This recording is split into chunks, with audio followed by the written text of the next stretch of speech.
Do you think he can? Do you think he can avoid a market reckoning, as you say, sort of valuations are high? He knows it too, I think. He's talking down the optimists. He's trying to dial the optimism back. And so I think he's going to do the markets are going to get whacked pretty hard for the first couple of years, and I'll have you sailing forward again by the end of the fourth. He wants to be a great president. It's his narcissism. But he realized putting his name on the White House in big gold letters wasn't going to do it. He realized that if he wants to be one of the greats, he's got to do great things. He's got to be Reagan 2.0 or whatever, right? He's got to be Lincoln 2.0. He's got to do something great. And he wants to do something great. And I also think once they shot him, he said, okay, now I'm serious. Right? So I think he's a different person now.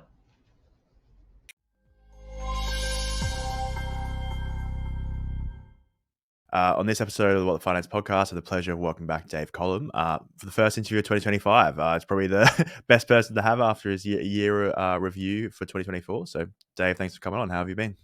Or the worst, yeah, one of the two. Yeah. My head, for the listeners, I may seem to be almost on autopilot because my head's spinning so much after writing, crudely speaking, probably 250 pages.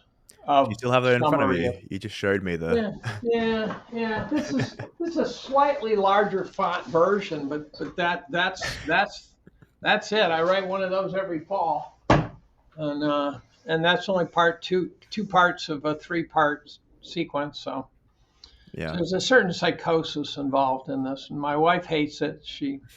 Because I become grumpy, as she tries to interrupt me, and I'm in some zone typing. Shut the fuck up. Leave me alone. Like sell the dogs, trying to put all the dots together. Yeah. She chicks don't like the darkness. Generally, if guys pick bar fights, women tend not to. And so I'm out there picking bar fights and going down rabbit holes, and women are trying to make the world a safer place. Unless you're, say, Hillary Clinton or someone like that, then you're, Victoria Nuland, then you're trying to destroy it. But yeah, I know what you mean. But I'd love to talk about the sort of year of review. I think, what I like about it is its interconnectedness. I think you mentioned, we were quickly chatting about something before, and you say everything's connected, so everything's implied in certain parts. There's lots of connection. But yeah, I guess, and I would really recommend sort of viewers to go read it. I'll put it in the description. But how would you describe what you saw in 2024? I know there's a lot to talk about, but. Well, the funniest thing, the oddest thing, which kind of threw me for a curveball, was I have probably 200 pages of notes on the election, and I saw one route out of the election that wouldn't be catastrophically disruptive, and that was if Trump won by a huge margin, and he then did. And so all of a sudden, pages and pages of stupid things that Biden and Harris said all of a sudden seemed kind of irrelevant. And so that's the section that I wrote last. And I spent a number of weeks pondering the meaning of it all. And my conclusion is the Democratic Party completely self-destructed.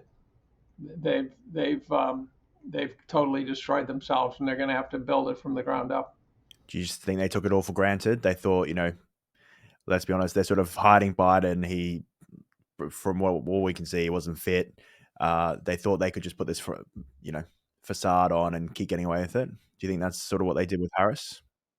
I wrote about the 2016 election in 2016. And I didn't think Trump would win, but I saw change in the air. And I actually wrote this section where I listed a number of black leaders who seem to support Trump. And I said it's just a flicker right now, but it seems to me that the blacks might be moving to the political right. And at the time, there weren't these big movements, and that now has become profound, right? So now the Democrats have lost. They don't have the Latino vote, is my understanding. They lost the soccer moms. They lost. I think they did that with all their stupid woke crap, bringing drag queens into classrooms and stuff. And you say maybe they didn't bring them into very many, but but one is too many, right? You just no, and they tolerated it, right? They didn't denounce it. They didn't. I just finished an Epic Times interview of people down at the southern border, and I'm going to write about that in part 3. That's the really gentle stuff. That's the benign stuff, believe it or not. The kids being trafficked across the border. That's easy stuff. There's much darker stories.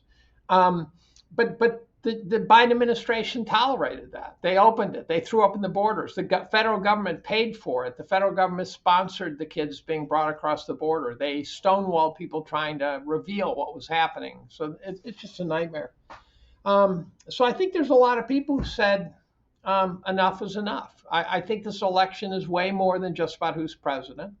Then the Democrats, I decided when I wrote about the election, I decided to put it in context. And so I went through all the presidents starting in what I call the modern era, which I begin with Woodrow Wilson.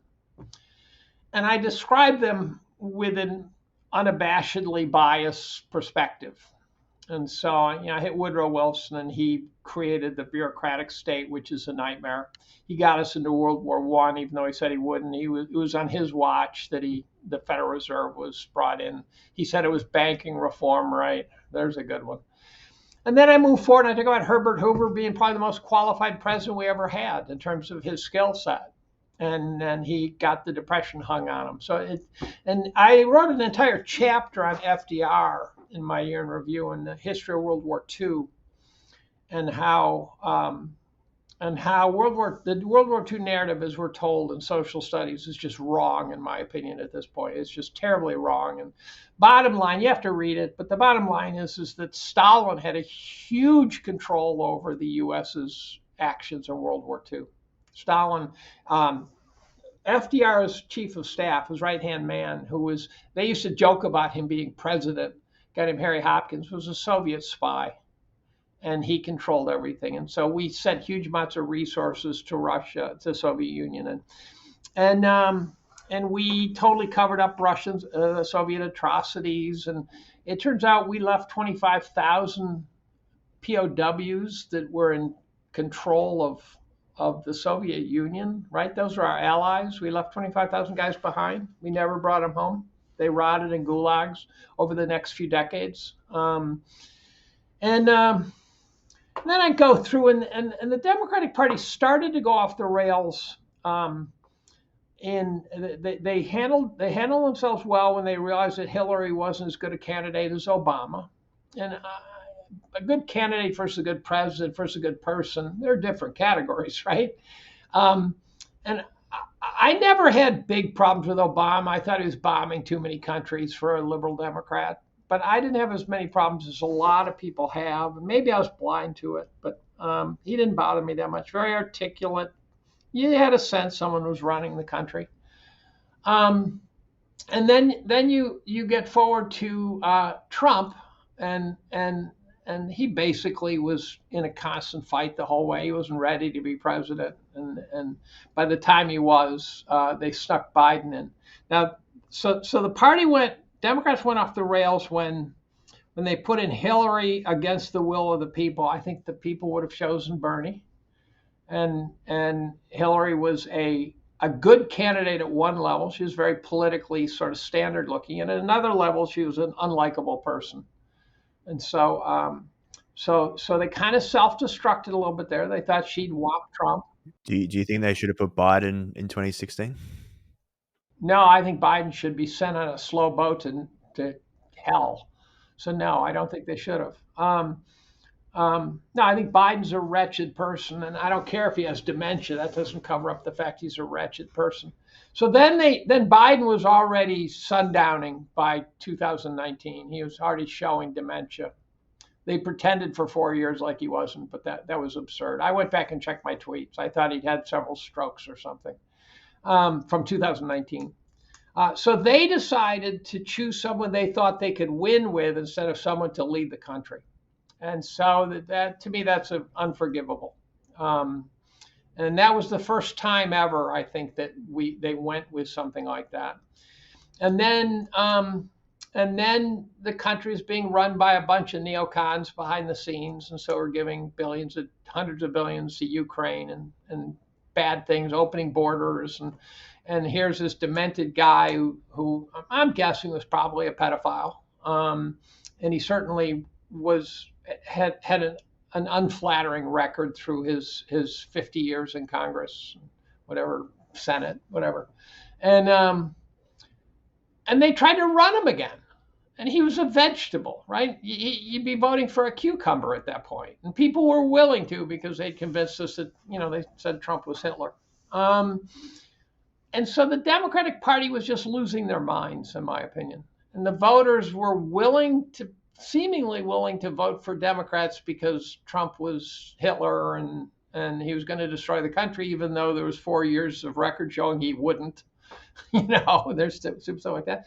And then when Biden, they pretended like they were shocked when Biden looked demented in the debate, but that whole thing was staged. They pulled him on purpose. That was clearly staged. And the way you know it is because if Biden had sort of unexpectedly performed badly, now I must admit that I wouldn't have been shocked if they juiced him up with enough drugs that he somehow made it through. But if they were a little shocked, if the media was shocked by his performance, when they went right from the debate to the pundits, there would have been hand wringing. There would have been people saying, "Oh, we shouldn't judge him based on one debate." Sort of waffling and trying to think of what to say. Right? Remember when Epstein died, and the media didn't know what to say. Right, and they're going, "Oh my God, they're going, well, this is weird," But they had not been handed talking papers yet. Well, they had been handed talking papers after that debate. They all said uniformly. I described it like they were all pounding their fists simultaneously, chanting in synchrony, "Biden must go, Joe must go," and I referred to it as like a child sacrifice at Skull and Bones. So they knew he was going. The press knew before the debate he was going, and so I think they didn't intend to get Kamala. So I at some level you could maybe not blame the Democrats for Kamala, but Kamala was a terrible candidate, and she scared me in some sense more than Biden because where he was immoral, she was amoral. She had, as best I can tell, she had no principles at all. Biden's principles were sketchy. Hers were non-existent. I'm now pursuing part 3 of my write-up will include a chapter on Kamala. I'm pursuing the idea that Kamala was actually a CIA MK Ultra product, brainwashed, and that she was a Manchurian candidate. I think the evidence of that's better than most people could imagine. But they shoved us a candidate. So twice in one election cycle, they shoved us candidates who were totally ill-equipped to run the country. And so the Democratic Party should be burnt to the ground, and the voters should run from that party. And if they can show signs that they can reconstruct themselves in 2 years and come up with some fresh young leaders, and when Trump was building his A team, which was very impressive. Now, a lot of guys don't like Rubio. I encourage you to ask why would he put Rubio until you can answer that question convincingly. Then you should possibly give Trump some slack. But, Tulsi Gabbard, Kennedy, Kash Patel, Holman. This is an A team ready to get the job done. And while he was building that, the Democrats were building nothing. They could have put Kamala. They could have put an A team together for Kamala, because here are the people that Kamala is going to have. And it turns out there's a law that says you can't build an A team officially. You can't say I will make you this if you support me. There's some federal, but so what? They break laws every day. But they didn't. They just left us with this brain-addled, morality-free woman who couldn't put together a sentence without a teleprompter. And so the party should be destroyed. Voters should run. I think the black community has been lost for good. I think the black community has been lost for good. I think they had them for a half a century, and now they're gone. I think that they're now Republican, along with rednecks. Right? Rednecks used to be sort of union based, left wing. Never made sense to me, but Republicans used to be big business, big money. Now that's flipped. So now big money is Democrats, Silicon Valley big money at least, and Wall Street big money.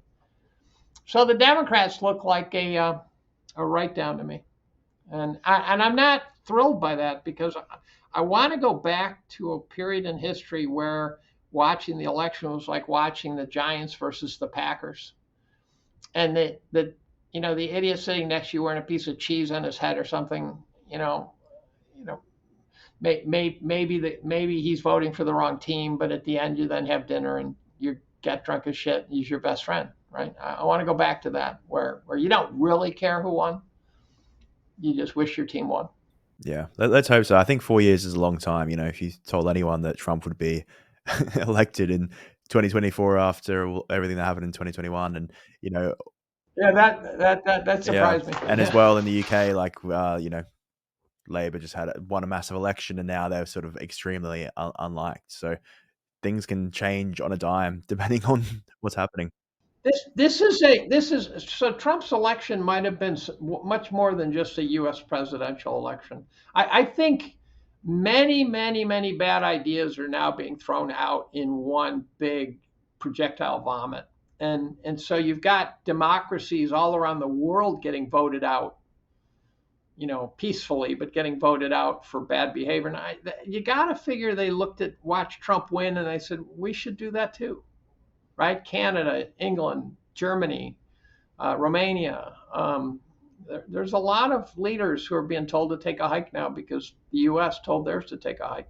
Yeah, I think people are, in the UK, for example, people are just sick of, um, you know, politicians saying they're going to do something and not doing it. There was the Tories were in for 16 years, and I'm sure that's similar in sort of other countries as well, where politicians say they're going to do something, they don't do it, they think they can get away with it just because the other party's worse. But yeah, you hope that's changing, where these politicians will actually say what they're going to do beforehand, or at least give a guidance rather than just saying talking points they need to get elected. Like Kamala, she went from the most far left senator ever to trying to be a centrist, and no one believed it.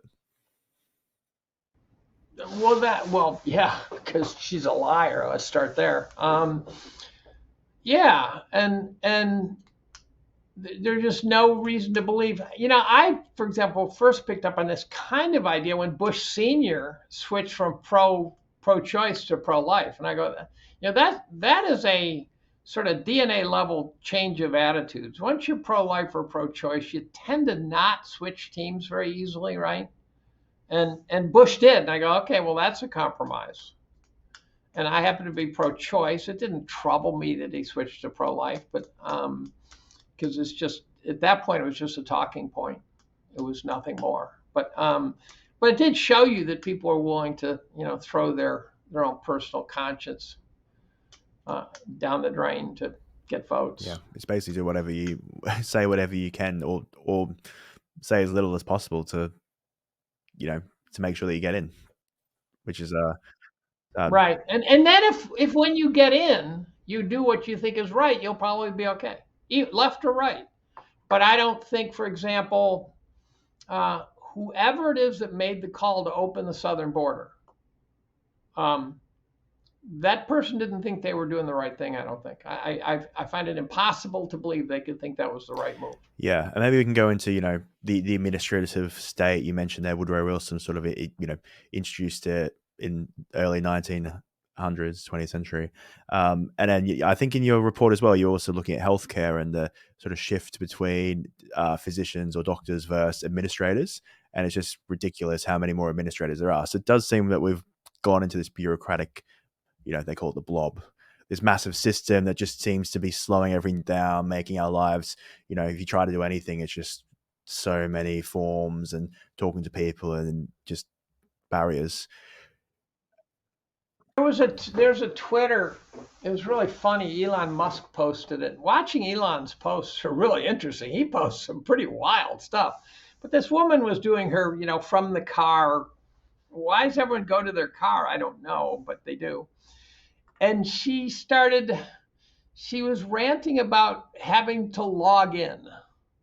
And she says, I don't want to have to log in, God damn it. I just want to stay logged in. Stop logging me out of it. I don't want to log in for the rest of my goddamn life. Then she says, and don't give me this crap about checking the box and stay logged in because it doesn't work. And then she says, and don't tell me my password doesn't work now and pretend like it's not your fault. And then she says, don't tell me about some password manager and she was just ranting, and that's how I feel. It's like I yearn for the day where you put in your password and it comes up close enough you get to log in. Close enough, right? You got the pound versus the percent sign wrong. The world's kind of annoying. And by the way, for the record, this is some sort of economic top. Market top. Put it this way: the markets are way over historical average valuation. So, if this is not the top, what I can guarantee you, it's not the bottom, and it's not. Trump's not going to bring in a bull market. I don't care who's president. I don't care what he does. We are so far above historical average valuation that there's got to be some serious purging before we get to shake the etch a sketch and start over again.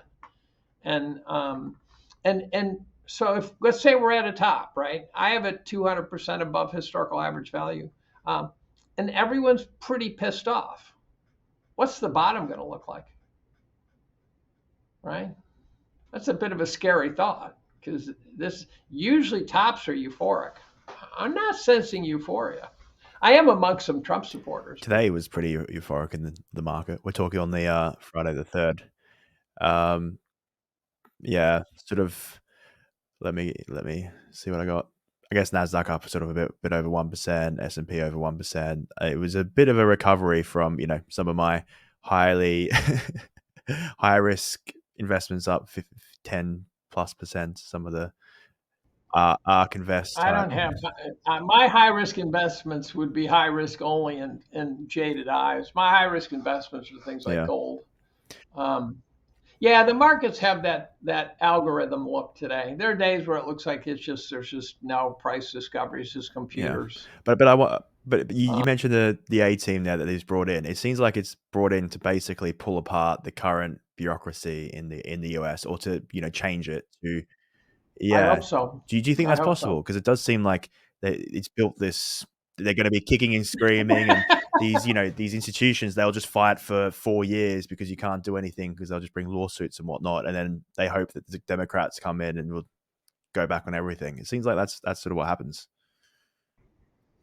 Well, there could be Pyrrhic victories that have some lot more lasting effect. So if you look at our unfunded liabilities, we're so far in debt. We're so in trouble that I don't see a way to get out of it. We're in the valley of death. We're heading into the valley of death. I don't see a way out of this, no matter who's running the country. You could put 100 Milton Friedmans in the Senate, and I don't think we get out of this one. And at the same time, for example, if Trump on day one vaporized FEMA, I'd go, oh, that was fun, right? $29 billion.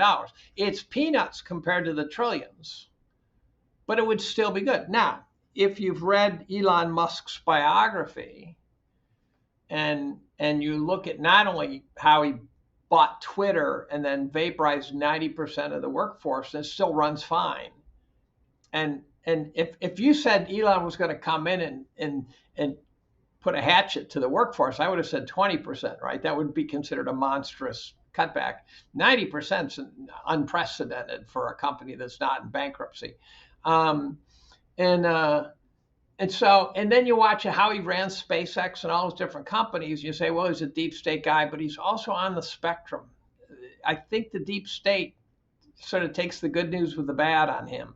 I think they have to suck it up because no one else dreams about going to Mars and building spaceships and stuff like that. And so if there's one person in the world who could take a hatchet to the U.S. government, it's Elon Musk. If you read his biography, that comes through crystal clear. He'll be looking at some $1.5 million refrigeration unit out of Boeing that they need for their rocket. And they'll say, screw that, go down to Walmart, buy 2 air conditioners, cobble them together, say that'll do it right there. That's how he thinks. And he'll do that. If he's given the authority, the power, the say, he will take the hatchet. And it might just be a butterfly flapping its wings, right? But it might be the start of something, right? Yeah, you just hope he doesn't get bogged down in these, ridiculous side quests of. I don't think he gets bogged down on Or just, anything. yeah, I don't. Bogged down is no, not the word I would put with Elon, bulldoze through. right? So well, so there's also subtle rules that say that Congress can pass a bill, but that money does not have to be spent. The president can freeze it. And I don't remember what it's called, but the president can say, okay, fine, just passed a bill to give Ukraine $200 billion more, but we're not sending it. and so I think there is power there if he wants to use it. And so we'll find out. Within a month, we'll know if Trump's serious, and within a year, we'll know if he's been maybe effective. Yeah, and I guess the risk is because he's sort of seen as the change man, different. He's, even though he's Republican, not really. He's sort of MAGA. He's not a part of the system. And I guess if he doesn't succeed, then you think there'd even be something more extreme than Trump potentially, which is a scary thought. Doesn't scare me. We need Depends something, how right? extreme. I think I just said we should destroy the Democratic Party. That's pretty Yeah. extreme, right? And so he also his A team is also young. They're young. It's a new generation. They're brawlers. They each have something to blame the system on, right? So every one of them has a shark bite or two in their asses from doing battle with the system. And so they all have a personal stake in trying to undo some of the damage that the bloated federal government does. I mean, the bloated federal government is the whole thing. So that's what inflation is. People think, well, it's money, it's about the money, it's about the banks. No, it's not. It's about government spending. When at the turn of the century, the government was some tiny fraction of the GDP. They could be the most corrupt operation on the planet. It didn't matter. They were just a tick on your ass, sucking a little blood out of it. And the captains of industry, who admittedly didn't always behave themselves well, but they were bribing the government to stay out of their way, right? They just stay out of my way. We're going to build a nation here. It sounds good. That's the origin story that sounds good. But they were robber barons. But they built railroads. They built oil industries. They did big things. Now the government's so big that the industry bribes politicians to give them money, and that's a different world. That's a corrupt stage 4 cancer. And so I would like to see some sort of fundamental change, and it's not going to be easy. It's one of these, like, let's say you weigh 800 pounds and you got to lose 600 pounds. It's not going to be easy, and there's risk, right? You destroy your liver as the toxic waste goes into your bloodstream. You do reach a point where you've given up all the logical paths, and now you're stuck with lousy choices, and now you got to make them. So we're ready. I'm ready to. Of course, I think in the Collum delusion, I think I can defend against the lousy choices, and that may be the delusion, because I could have people, putting a machine gun into my face at my front door because they're hungry, that sort of thing. So who knows? Yeah. Well, I think the issue is accountability. If I think about it from these politicians, they, as you said, they do all these things, but are they ever held accountable? There's is it 8 billion for EV chargers, and they've only built 6 or 7 or something. 40 billion for high speed internet in the countryside, and haven't built anything. CIA has never passed an audit. There's just where does this money go? It's just siphoned off somewhere, but there's no accountability to where. Yeah, so it really is a huge, it's a network of crime syndicates, and that's the problem with big government.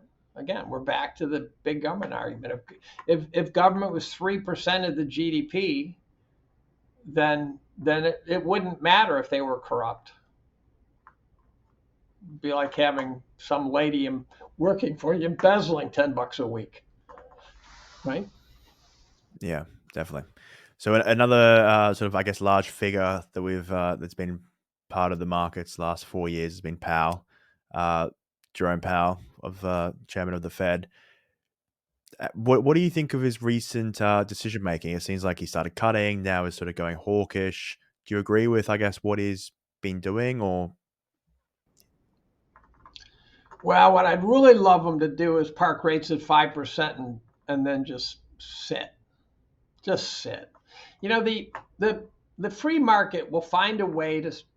So here's the Federal Reserve, bunch of nitwits. The single most important market in capitalism is the debt market, where borrowers and lenders haggle over the price of capital, and that sets the price of capital, which is reflected as interest rates and duration.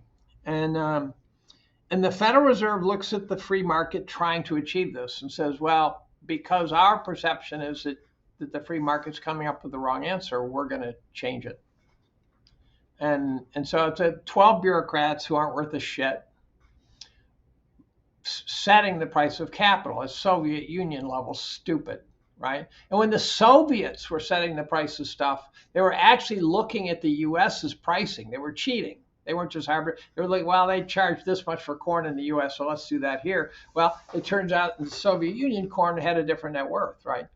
And so, each region has to set its own price by price discovery. And the price discovery in the capital markets is non-existent. And so the Federal Reserve has blown it. You go, well, what could they do?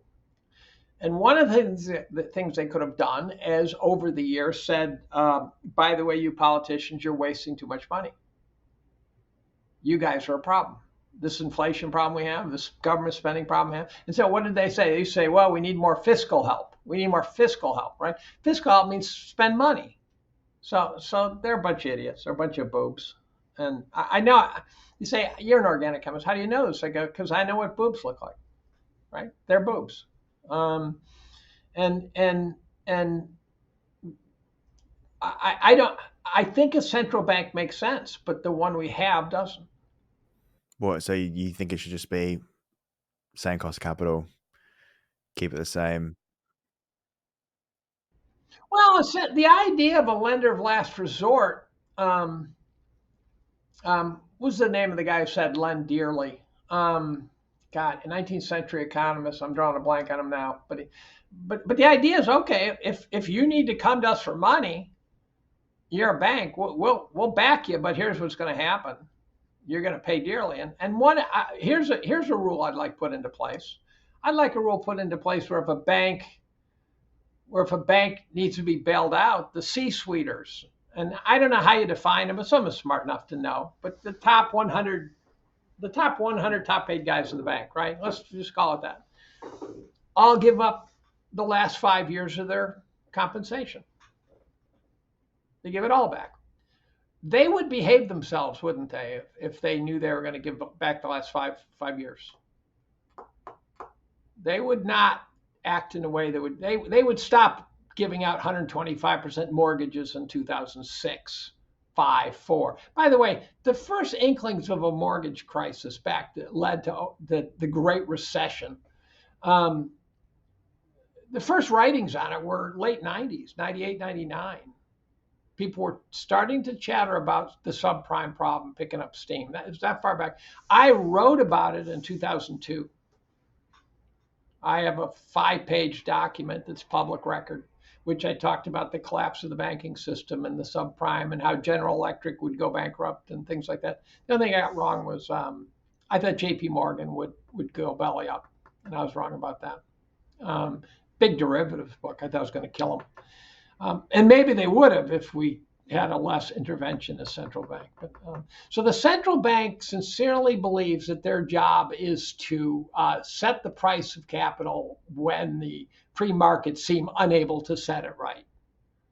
And that's, Or it's trying to control a complex system, which is extremely, how can you control it? yeah, yeah. So here's one of the analogies I can imagine that the Federal Reserve looks at an elephant. They said, "Oh, look at it's too fat. Let's lean it up. The legs are too long. Let's shorten it up. Let's make it more like a turtle. That trunk doesn't seem to do shit. Let's give it a snorter. No, let's give it arms." They'd be reinventing the damn thing, ignoring the fact that the elephant is a miracle of billions of years of evolution. Yeah. And it's not even about the cost of capital. It's all about what they're projecting into the future, which is it's just a game that they're trying to play. Which you can't. You can't. The free market will do it. And when I was a kid, my dad. Yeah, when I was a kid, I remember having a discussion with my dad about things like this, who ran a pretty big business, and we'd have these discussions. And he was a contractor. He built buildings, but he wasn't a primary. He put in the drywall, acoustical, things like that. But he had 350 employees to calibrate you, and he went into cement pumping. They used to have to lift the cement up, wet cement in a trough by some crane or something. But then he bought this $350,000 cement pump, which in the 1970s, that's a lot of money. And I said, "Why cement pumping?" So I was in high school or middle school or something. I said, "Why cement pumping?" He said, "You mean besides the fact I think I can make money?" I said, "Yeah, why cement pumping?" He said, "Because the amount of money it takes to buy one of these is enough that a fly-by-night, half-assed organization can't afford it. And as a consequence," he says, anyone who can afford one of these, I can compete with that person. But some guy who can buy one and then undercut our prices and put us both out of business simultaneously, I can't compete against that." So what he was describing was a moat.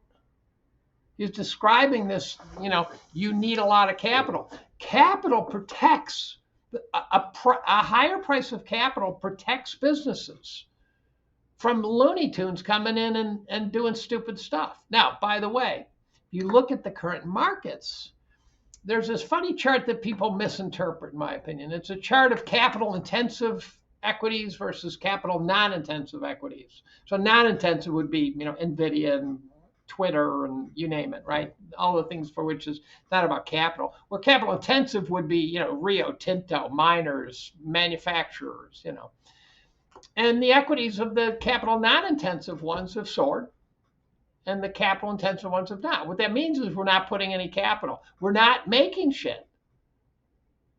We're only speculating on capital non-intensive stupid things. If Facebook died tomorrow, who would care?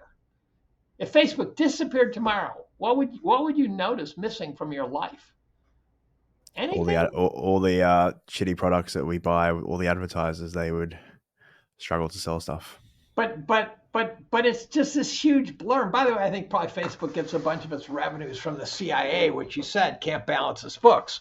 So I think a lot of these companies, we don't need that much advertising. Why we don't? I don't need hundreds of billions of dollars of advertising. Right? It's kind of a fool's game. I think the risk as well with the massive businesses like the Rio Tintos, managers can be poor allocators of capital because they print a lot of cash. So they might make all these crappy investments. But here's one of the things that happens. So, for example, since they set the rates artificially low, what did you do as a manager of a big company? Well, the first thing you did was you say, look, if we keep a bunch of cash on the balance sheet for a rainy day, it's earning zero. So having a fortress balance sheet, which is a good business model for under most circumstances, is a loss. So if you can get 3 or 4% above inflation on your balance sheet, you're being paid to hang on to capital for a rainy day, for when you need it, for when you need to buy that cement pump, right? And so then they say, so don't let your balance sheet. So what they do, they start buying back stock, which serves several purposes. One is it returns capital to investors but only to those investors who decide to not be investors anymore and sell.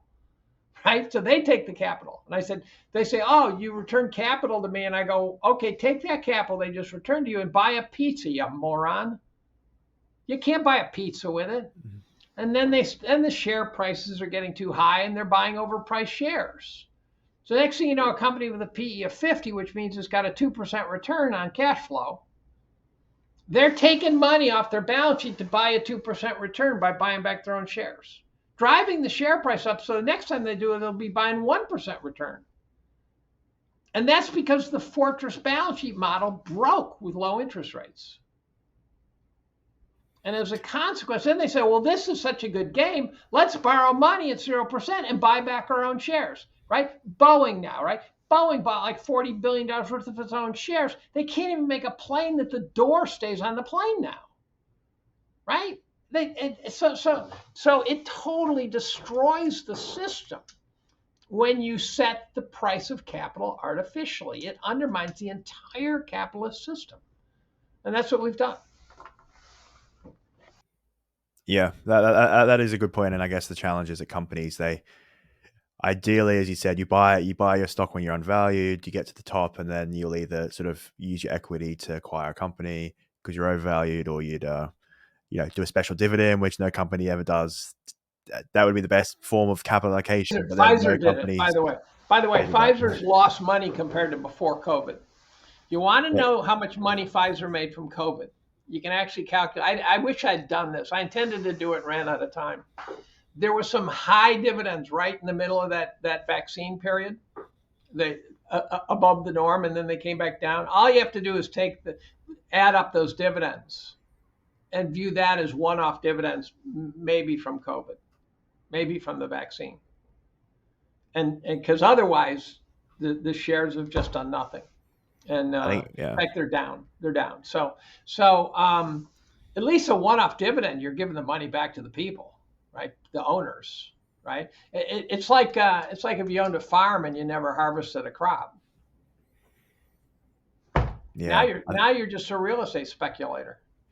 I think they're known as pretty poor acquirers of companies with equities, which is probably another issue that they've had. Well, the entire pharma model is shifting now. One of my colleagues, who's former students, who's inside, we'll say a big cap pharma, I shouldn't name it, was saying he thinks medicinal chemistry, which is where the drugs are discovered, he thinks is going to go away in the United States, at least in the Western world. He thinks it's just going to be a platform company where little small startups or something, someone comes up with some bioactive compound and they have a a cash flow problem, and you can't take something to market with a $100 million company. You just can't do it.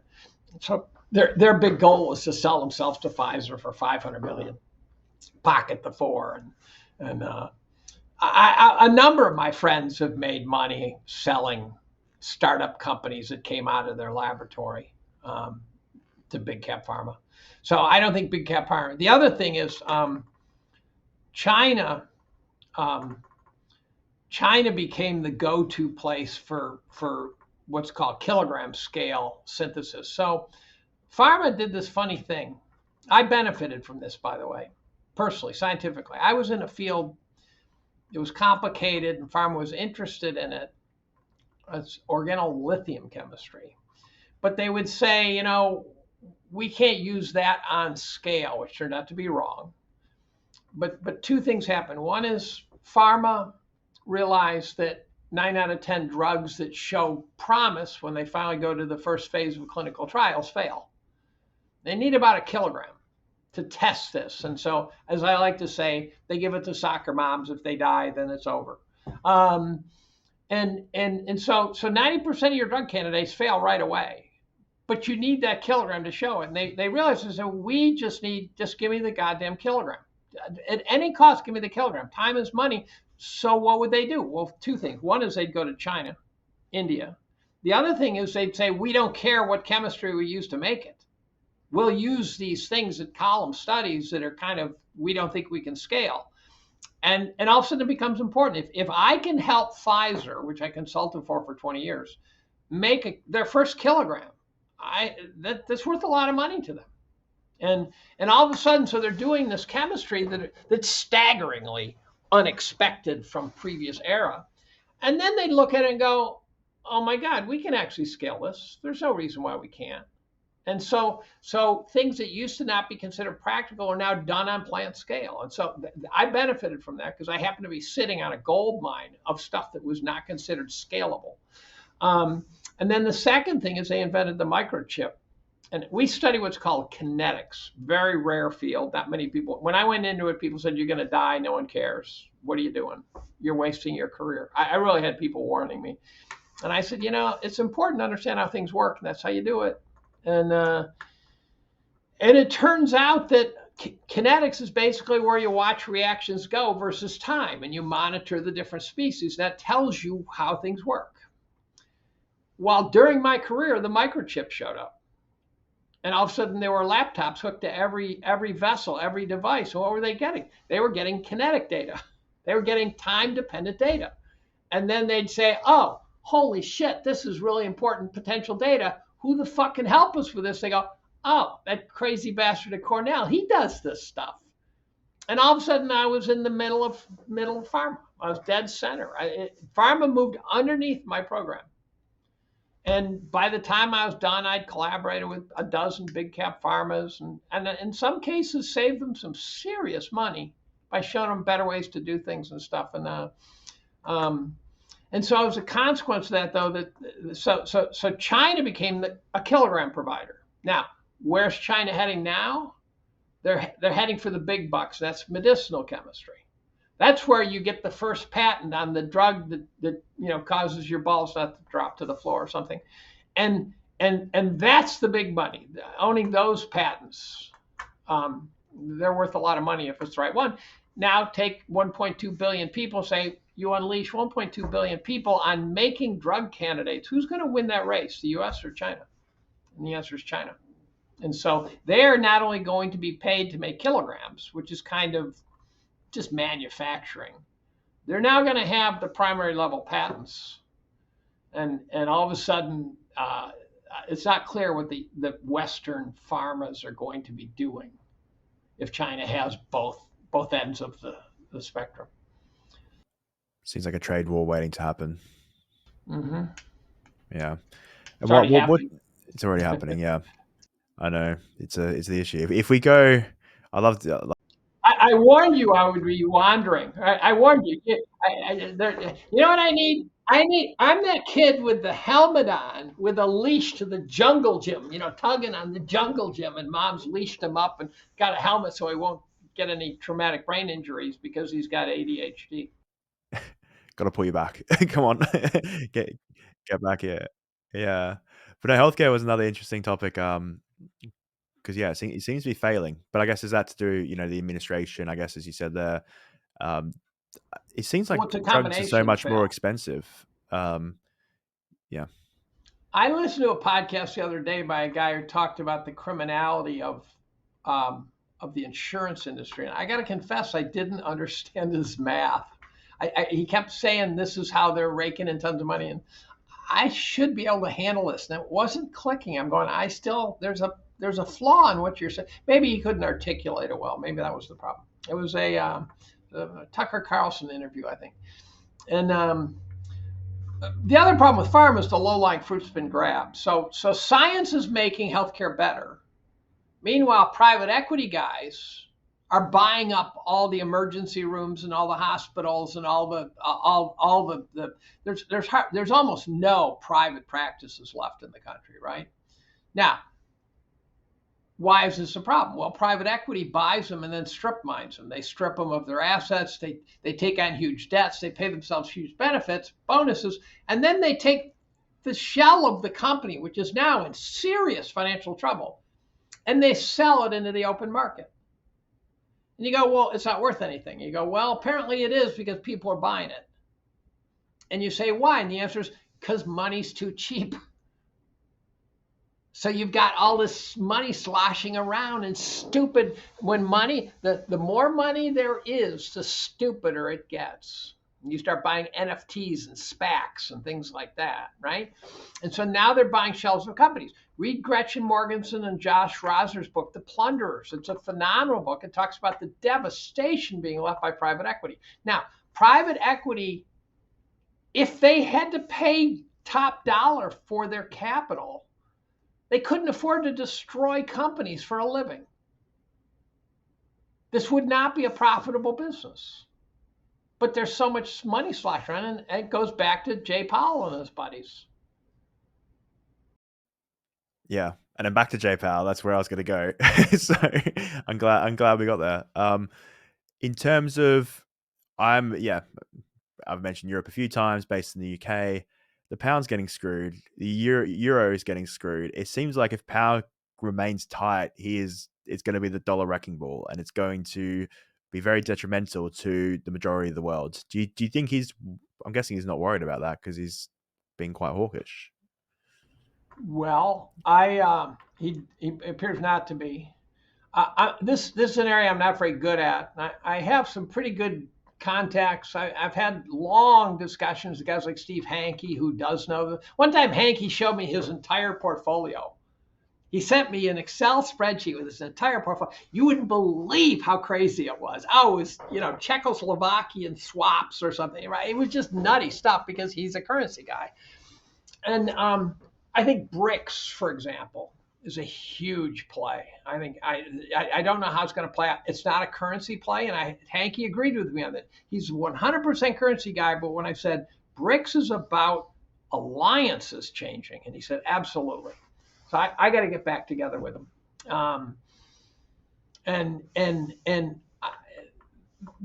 The sands are shifting underneath our feet now. When you talk about weak dollar, weak pound, strong euro, whatever, don't forget that's all graded on a curve, to use collegiate terms. They all suck. It's just which one sucks more. None of them are actually getting better, right? So if the pound gets strong, you can buy more stuff with pounds than you could before. But somewhere out there, someone else is paying for it. Bottom line is that there's a global inflation that's just rotting away. So the Bitcoin guys, which I do not want to talk about, they have the idea right. I just see a reckoning day coming, and they're going to have to survive it. It's going to be Gladiator 3, and they're going to have to come off the battlefield bloody but alive. And I think that day's coming. And in many ways, I root for them because I think they have it right. But in many ways, there's other ways I don't, because I don't own any. So there's my petty side. But it's a fool's errand to worry about someone else getting rich when you're not. It's one of the more painful things. But I have enough, so I don't. If I have enough, I should be fine. I turned down Bitcoin at $10 a coin. I thought about it, said no. I would have sold it at 50 and then spent the money on therapy. I have a tweet in my write-up. I have a tweet from a guy who said, I bought Bitcoin at 5 cents and I sold it at 50 cents. And he said, and now it's $8. What kind of idiot am I? And I'm going, oh, that guy's probably already slit his wrists, right? He really probably is not a happy camper. So I think the currencies are being destroyed. I think we have a global debt problem. It's not just, and you can, for every borrower, there's a lender, so you can't have a global. Yes, you can. A global debt problem is when the world has promised its population more than the globe can produce for those populations. When you're stressing the capacity. So if India all thinks are going to live better, and China all thinks are going to live better, and America all thinks are going to live better, but we haven't done what it takes to live better, we've got a debt problem. And it seems like, it'll be financial repression. As you said, they could, if they stop you being able to off ramp from Bitcoin to actually buying things, that's they could shut down Bitcoin. Now, yeah. Well, they could do it too. They could confiscate gold yeah, as well. Yeah, that's a little harder, I think. But yeah. They can. But if I own gold and they make it, penalty of death sort of, or 10 years in jail or whatever for owning gold, my gold all of a sudden becomes worth a whole lot less because I don't. There might be buyers, but it becomes a second. It becomes a black market. If Bitcoin gets sent to the black market, people say, "Well, you move to another country where they don't do that," and I go, "I'm not ready to move to another country. Thank you very much." If you had asked me what country I would have moved to 10 years ago, I would have said Canada, Australia, or New Zealand. Those are your disaster zones right now. Sweden, let's throw Sweden in there. Most dangerous country in Europe, I'm told. Do you believe that? Is that true? Yeah, I think most bomb attacks or something. It's actually it's pretty crazy. Yeah, I guess Switzerland, Malaysia, people are talking about Colombia is coming up. But then I Yeah, think, moving to yeah, Bogota to be safe. How's that? Let's wrap your brain around that one. My wife lived in Bogota for six months when she was young. She also spent 11 months in the Moroccan desert with Bedouins. That was a crazy bitch right there. And then my son decided he's going to move to Thailand for a couple of years, and she didn't want him to go. And I said, "You don't have a say. You've already proven that the bar is very high for that." So I went to Thailand for a couple of years. yeah. But then I guess that this all links to assets, sort of equities as well. So They where are you living right now? Where are you living right now? London, so just outside of London. Okay, There's so that's a cheap place to live. Um, whereas, yeah, compared to the US, I you open up a can of worms. I love to rant about how things are quite expensive. Maybe about less 20% less than New York, but then we probably earn 50% less, which then makes Yeah, it I was an in issue. London a few times, and I got to tell you, paying $20 for a couple of eggs for breakfast really didn't appeal to me. Um, and the UK's got real sort of personal freedoms issues brewing, right? You guys are not exactly the capital of civil liberties, best I can tell, unless I'm getting bad information through the internet. I'm told the internet has errors in it, so. Yeah, there was this whole thing about the Southport, sort of this person killed a few children, and then that blew up, and there was riots, and then people got arrested for and sent to jail for multiple years for posting on Instagram or Twitter or Facebook, which is, yeah, and I guess the concerning and some of the things they said were like, yeah, well, I didn't think were too bad, and then if it starts there, where does it stop? Is always the you open a can of worms, and then what's next? Yes, I say things in public that would get me in trouble in Britain. Yep. Yeah, you can get. I think I don't know if it's civil or criminal, but you can get sued, and then the challenge is you have to prove that it's not true. So there was this whole. There's this podcaster here. I think Peter McCormack, or he's what Bitcoin did, and he accused someone of not being. Yeah, accused. It was someone for not being Satoshi, and then he had to prove that he wasn't Satoshi Nakamoto, and I think he won in the. Or it was sort of a maybe there was a £1 exchange or something, but it was just this ridiculous process costing So the hundreds of system in thousands the of US is pounds. supposed to be you don't have to prove you're right. They have to prove you're wrong, right? And I don't trust us to require that anymore either, right? I look at something like this Daniel Penny case. What a disaster that was. If Daniel Penny had pulled out a gun and blown the guy's head off, he still would be a hero in my book.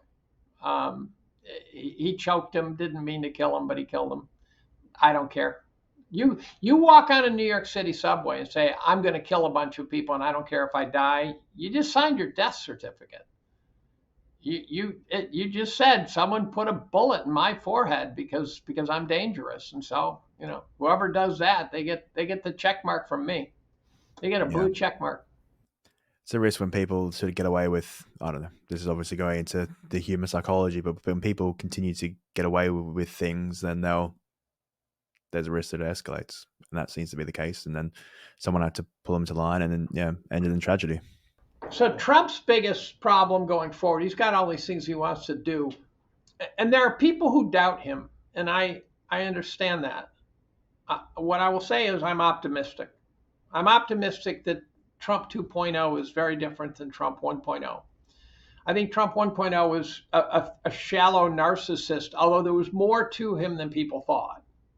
There was a lot more depth to the guy than people thought. But he spent the first term just fighting and trying to learn how the system worked and stuff. And he had to use his family as his inner circle. And that was just a disaster. He now has a team of rivals. He's got an A team. And I'm optimistic he's going to get shit done. And his biggest challenge that he has said he is going to do is deporting illegals. Because the number here is so huge and there's so many gradients of what is an illegal, right? I mean, there's no gradient of what's an illegal. There's a gradient of how much they should be deported, right? You start at one end of the MS-13 gangsters. They should go today, to the other end where some guy's been here for 20 years paying taxes, right? That guy should not go. I don't care. Give him his citizenship. Make him take the test and then give him his citizenship. And then everything in between. So I don't know how you do the deporting that he promises to do, but he sure as heck, if I don't see evidence, he's shutting down that border fast. But the guy he put in charge is a real jarhead. I mean, Homan, that guy, I think illegals are going to get shot at the border. I don't think he's going to mess around with illegals. As I was telling you, I just finished an Epic Times podcast on child trafficking. And the U.S. government is responsible for the child trafficking. It is 100% on the lap of the U.S. government. Now, that's not to say there aren't bad people who are not government doing it, but the U.S. government has sanctioned it. It's that bad. And the 4 people who were being interviewed were all optimistic that you could stop it almost immediately. And they gave various prescriptions that would solve the problem.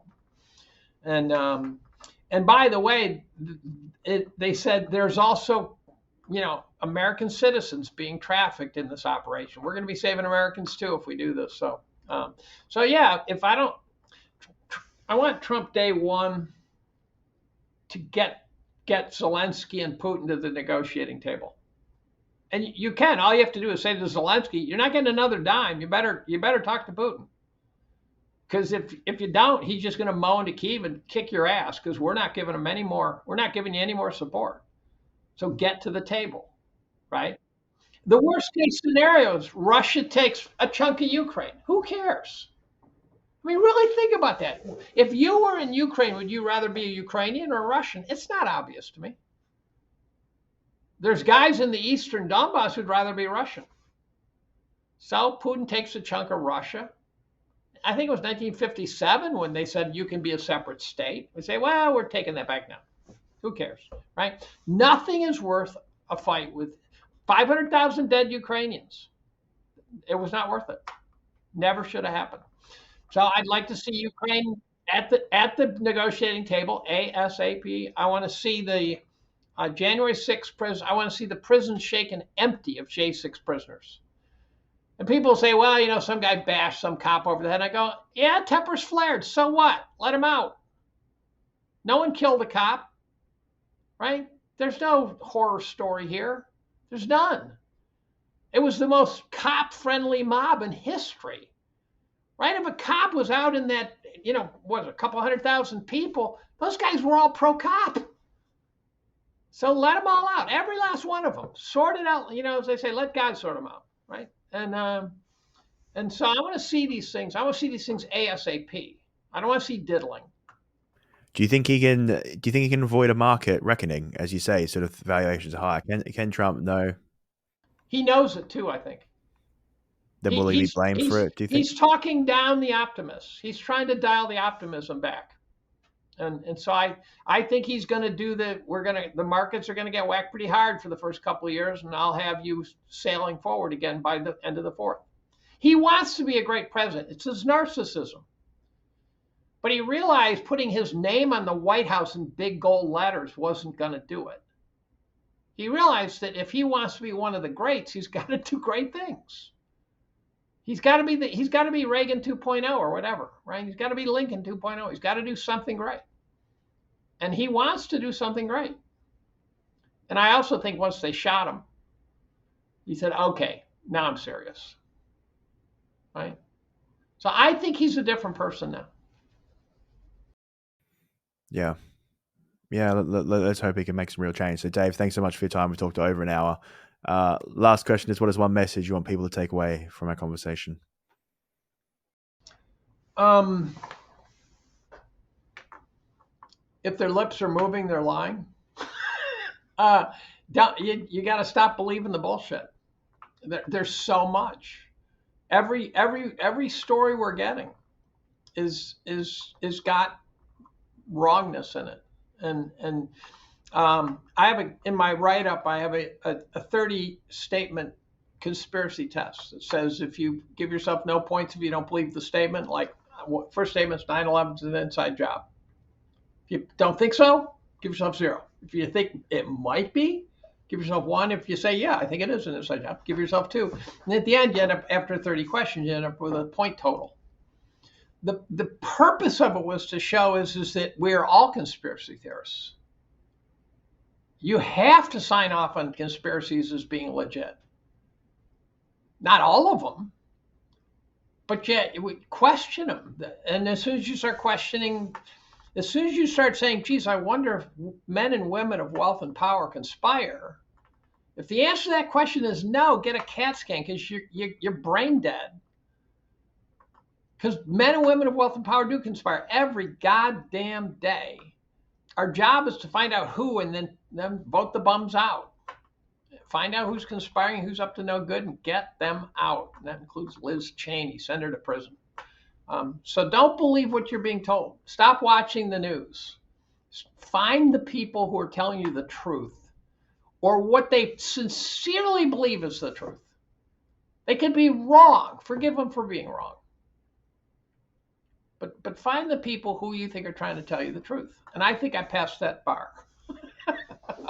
I sure I'm wrong on stuff, but I swear to God, I'm not lying to you. And if I don't want to say something, I'll just shut up, which is rare. But so that's my message. There's a famous meme: "Don't trust anyone, even yourself."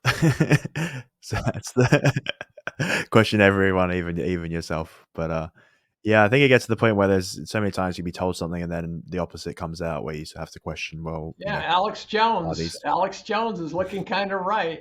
His stock has gone way up. Scary when that happens. But Dave, thanks again. So yeah, if anyone want to find out more about your work, I'll put the year-end review below. I'm guessing X is a sort of best place to hear your ramblings. X is it, and YouTube and Rumble podcasts. I did over 80 podcasts last year. At least 1 or 2 were yours, and I've had to set a rule of 1 per day to give you an idea how absurd it can get. Yeah. And it's like doing a comedy club for a comedian where you kind of work through ideas and someone bounces something back at you and you go, oh, that's an interesting point you make there. So I like the podcast. I like having chats with guys like you. And that's why you have to rein me in, because I get a little tunnel vision if I'm not careful. Yeah, it's the issue. Everything's interconnected. That's why people struggle to understand these complex systems, because they try and put it black or white. No, so much gray in between. You've got to try and figure it out. Yep. Or there's no color at all and you didn't realize. You're a monkey brain in a bell jar and they're zapping you with electrodes. Exactly. That's what it feels like. Yeah. The world's getting dangerous. Sometimes. The other thing I would say is be a prepper. Be a prepper. If you own a house, you have the resources, put some food in your basement. Think about what you'd need if you lost power for a month. It's not responsible not to do that. If you live in a 500 square foot apartment, I get it. But if you have a house and stuff, 100 pounds of rice costs nothing. Might prevent you from having to eat your arm off and out of hunger. Yeah. No, great message. I might struggle in my apartment, but yeah. Well, you live in London, so you're not talking 5,000 square feet. I'm pretty sure. So. No, I wouldn't even know how large it's. Luckily outside, well, but yeah. Make your coffee table out of canned food. Yeah, it's a good idea. Might go through the floor, but no. All right, thanks. Yeah, exactly. Thanks again for your time. Hey everyone, thank you for listening. I really appreciate the support. If you've got value out of this, I'd really appreciate it if you could like, subscribe, or comment, good or bad feedback. I'm always open to that. But it really helps with the channel. As I said before, only about 14% of people actually subscribe to this channel. So if you were to that, it would really help. It could mean we could continue to grow. If not, thanks for watching, and see you on the next show. And you also might like this video right here. All right, thanks again.